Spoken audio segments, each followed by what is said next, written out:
François Pérolle démissionne de ses fonctions à la tête de BS.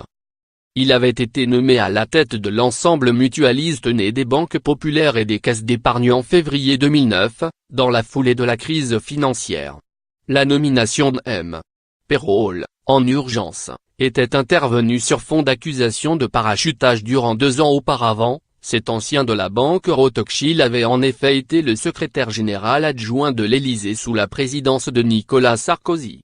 Plus que le manque de transparence sur sa nomination, que l'opposition avait qualifié de fait du prince de l'ancien président Nicolas Sarkozy, c'est le mépris des règles sur le pantouflage qui avait heurté. Lire son portrait. François Pérolle, l'hyperbanquier devant les juges.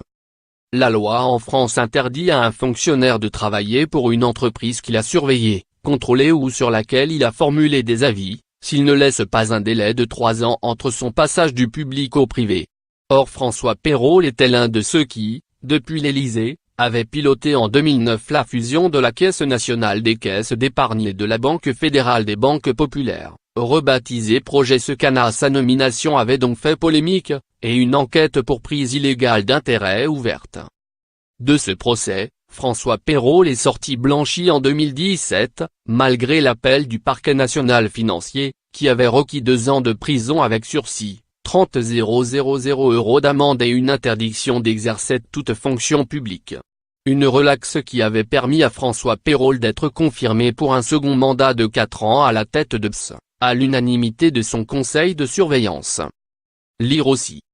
BS, le renouvellement de François Pérolle crée des frictions. On ignore encore qui pourrait le remplacer à la tête du groupe qui emploie 108 000 salariés. Au bord du gouffre en 2009, avec l'échec retentissant d'une de ses grandes filiales, Natixi, BS s'est restructuré et renforcé depuis. Jusqu'à être aujourd'hui, ainsi que le soulignait encore M. Pérolle l'an passé, l'un des 10 premiers groupes bancaires européens, l'un des 20 premiers mondiaux. Un groupe reconnu par ses clients et respecté par ses concurrents. Le départ de M. Pérolle met fin à une époque pour l'ensemble mutualiste, qui n'a pas connu d'autres dirigeants depuis sa fondation.